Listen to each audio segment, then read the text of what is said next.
Indiana Latino Expo Show.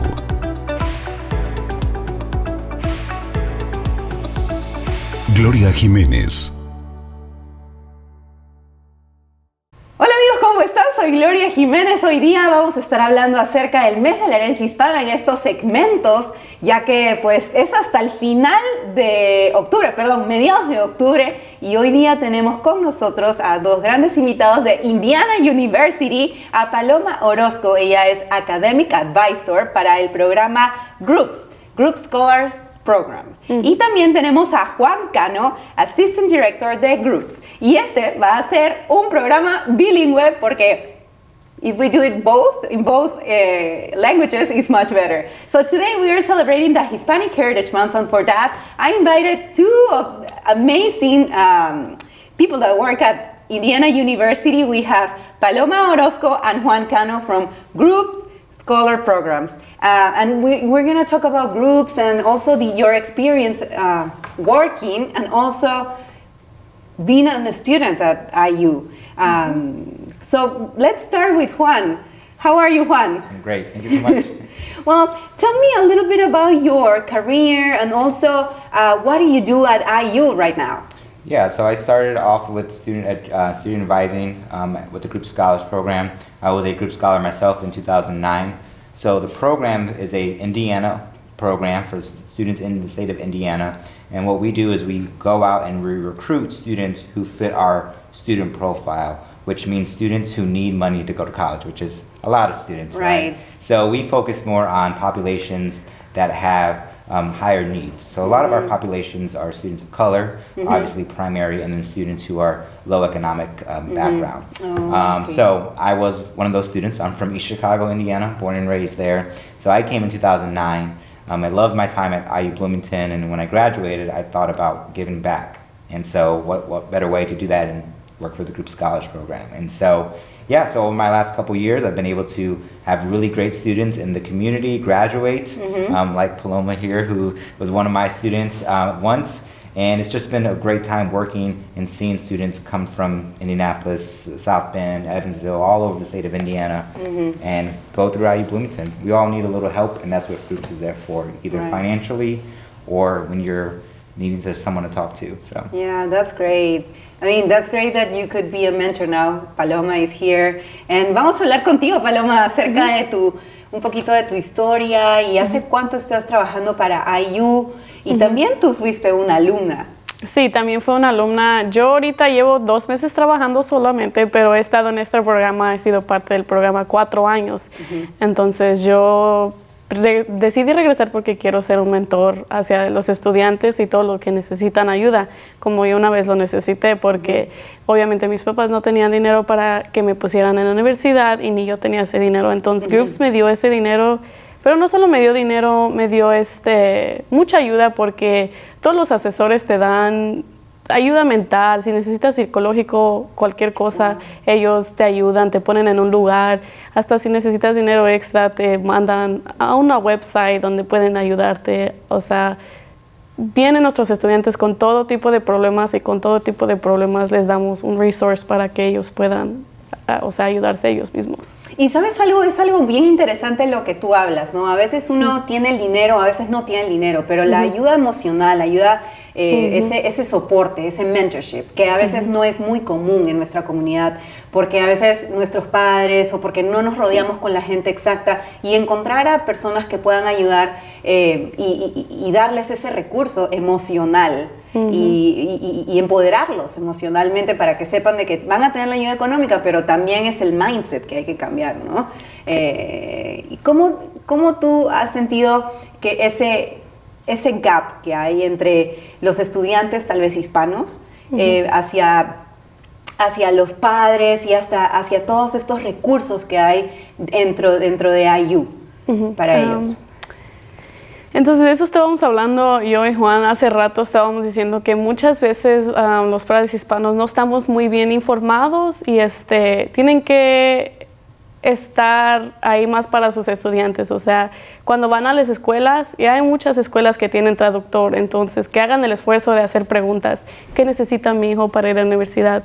¿Quién les puede ayudar? Porque yo no sé muy bien inglés, entonces ellos tienen que apoyar a sus hijos en eso. Pero está dentro de los estudiantes que ellos mismos, o sea, vayan y encuentren su ayuda y su voz. Porque a mí, por ejemplo, yo tuve que buscar mis mentores. Juan fue uno de mis mentores, me ayudó y ahora estoy aquí con él haciendo lo mismo que él. Yo quiero hacer lo que él fue para mí, para otros estudiantes, o sea, ayuda, y quiero regresar todo lo que me dio Groups, porque no nada más me dio dinero, no me dio una beca, o sea, me dio amigos, o sea, muchísimas cosas. Hasta comida gratis me daban en los eventos que tienen eventos cada semana y así, o cada 3 semanas y así. Y entonces, sí, hasta de comer me daban, imagínate. Wow, qué increíble. So, sí. Juan, can you explain a little bit what Paloma just said about the gap between the parents, the students, how we can support them better, but also, it's not very common, the mentorship in the Latino community, especially when you're first generation. Yeah. What do you see? How can we get better at that? Yeah, I think that's one thing that we try to focus on in our program, is making it a lot smaller, making it the connections with the people in there, and that's why we hired Paloma. We saw that gap in our office. We needed a Latina woman who could come in and mentor our young Latinas, because they're smarter than us. Yeah, we so are. We're getting more of them in college, and so we needed that. And so we saw that as an opportunity to hire someone.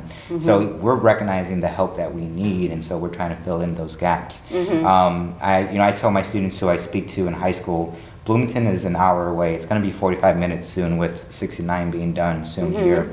I tell my students, your parents, your grandparents, your family moved across states, miles and miles away, to come here to give you a better life. And you can't let them go an hour away to better their lives, and so I said, think about what that's going to align for their future. And so that's one important piece that I always remind my students. It's not that far, but at the same time, the support that you have here in the program is something that you won't get anywhere else, because as Paloma's already seen her first couple months, people want to come and talk to you. People want to come, and we have tissue boxes all over our office because people are always in there crying. And it's about real life stuff, I say, there's at least one student every year I come across whose parents aren't in the country. They're back home, and they're like, what do I do? Can I go to college?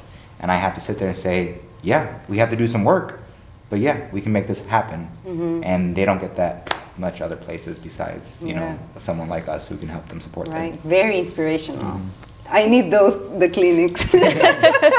I cannot imagine all the stories that you have with the students. You guys touch lives, and I think that's essential for the youth, and especially for immigrants and Latinos. That it's really something that we need and we don't find in these countries sometimes, and mostly in the workforce. In school is different, but to get them ready for the workforce. So tell me, now that we are celebrating the Hispanic Heritage Month, how do you feel about being Latina? Like, besides being Latina and Hispanic, Paloma, you are Mexican. In Mexico, you celebrate the independence of Mexico. Here in the United States, we celebrate the Hispanic Heritage Month. How do you feel about that? ¿Cómo te sientes celebrando el mes de la herencia hispana? Pero en México, tú eres mexicana. Y en México celebras el 15, que es el grito, y el 16, que es la independencia. ¿Cómo has hecho esa transición, vivir aquí en Estados Unidos, en el área académica? ¿Cómo te sientes tú? Me siento muy orgullosa de ser de mi país y estar donde estoy, porque a veces para nosotros no hay muchas oportunidades, se cierran muchas puertas, y por ejemplo este programa es algo que le abre puertas más bien, y no al revés, que te la cierran, ¿no? Entonces me siento muy orgullosa de mí misma, muy orgullosa de mis papás por venir hasta acá y darme una vida más mejor y llegar aquí. Se siente muy bonito. Yo también celebro el 16 de septiembre, sí me eché mi gritito, pero claro. Pero sí, qué bueno que estamos en este mes haciendo esto y dando información a los estudiantes para que tengan información de este programa y que todos sepan que esta oportunidad está aquí para ellos. Sí, así y que es. yo también puedo hacer lo que pueda para ayudarles. Nosotros aquí estamos para eso. Así es, excelente. ¿Qué hay de ti, Juan? Can you tell us how do you feel about being Latino, Hispanic, living in this amazing country, representing the Latinos, and now that we are celebrating the Hispanic Heritage Month, that it's the contributions that we bring to the United States? Yeah, I think, my family's from Texas and my other side of the family's from Puerto Rico, so I think we celebrate, every day. I think, Puerto Ricans celebrate all the time for whatever they want. But I think for us in the university, it's great to see the admiration for our Hispanic Heritage Month with different events that go on. So actually, I'm driving back tonight. We have one of our guest speakers coming for the university, an author who wrote a book, I think it's called Brown Like Me. I forget the author's name, but he's coming to talk to some students. And so I'll be in attendance just hearing what he has to say, hearing his story. And then we have another person coming tomorrow, one of the female wrestler who's of Latino descent. She's coming to talk to students on how to get into the entertainment world and things like that. So Bloomington has a great lineup of different events that go on throughout the year. I know Festival Otoño was a couple weeks ago, and so I just try to go to as many events as possible and celebrate our culture with the students. But at the end of the day, it's all about living it. It's all about giving back. It's all about being that representation, because I think that's the most important part to our students, because they want to see someone who's done it before. You know what I mean? And that's really great. When a student comes to me and they say, I want to work in the media, for example, I say, who do you want to work for? I don't know. Okay, do some research. Who's your role model in the media? Who's your, what companies do you want to work for? I want to work for BuzzFeed or whatever. Okay, let's figure out how to get there. Let's figure out what you need to do to get there, because you can be that difference. You can create that generation. And so I think that's very important for our students. Excellent. Well, that's super important, embracing our heritage and our culture and sharing the amazing things that we can do in both languages, like as we are doing right now. So how can we connect with groups? ¿Cómo los padres pueden conectarse, o los estudiantes? ¿Tienen que ser en high school, o ya cuando salen de high school es muy tarde? No sé. A ver, cuéntanos, Paloma. Sí les conviene aplicar desde su senior year, porque ya después de eso ya no puedes entrar. Entonces te dan una beca de 4 años y te paga tu room and board y tu tuition. Entonces después de eso ya no tienes oportunidad. Solo tienes que ir aprendiéndote desde que eres un sophomore, un junior, keep your eyes on it, have it on your radar, y a senior year you apply. Pero we go out to un montón de escuelas y las high schools. Juan es el que más hace recruitment a estas escuelas y les hablas a los estudiantes de los programas y de todas las oportunidades que tiene el programa. Vamos a estar en el Indiana Latino Expo el 10 de octubre. El 15 de octubre. 15 de octubre, sí, excelente. Bueno, cuéntame, Juan, how can we learn more about groups? When is the students have to apply and share with the parents as well? So you can learn more always online. If you type in groups IU on Google, that's perfectly fine. I think the official website is indiana.edu/groups. That's obviously our official email. But then our email is groups@iu.edu. That's another email. You can reach out to us. Anyone can email us at any time. It gets filtered to me, so I respond pretty quickly. I'll have parents call me in Spanish, and I'll try to help as much as possible. But the deadline, as Paloma said, we start looking at applications November 1st of their senior year. So if you have any questions on how to apply, when to apply, check the website out, email us as soon as possible. But yeah, I try to go all over the state of Indiana to recruit and to talk to parents, and talk to families about this and students. So their senior year for sure is when they want to start applying and start looking at the application. Excellent, Juan. Thank you so much, Paloma. Juan, it was a pleasure having you here for the first time, and this is not going to be the last one. Por supuesto que los vamos a tener otra vez. Es un tema muy interesante. Creo que todos estos recursos debemos de compartir con la comunidad hispana, con aquellos que recién se han mudado y que recién están aprendiendo el sistema educativo, el sistema de salud, el sistema de trabajo. A veces para los inmigrantes es muy difícil entender todo de una vez y no queremos que nadie se pierdan estas oportunidades. Muchísimas gracias a los dos. Thank you very much for this opportunity. Well, Sigamos celebrando el mes de la herencia hispana aquí en el Indiana Latino Expo. No se pierda este 15 de octubre. El Expo va a ser en Global Village a partir de las 8 de la mañana hasta las 5 de la tarde. Y si quieres saber más, visítenos en el indianalatinoexpo.org. En Facebook, en Instagram, siempre estamos poniendo muchas cosas, así que nos vemos.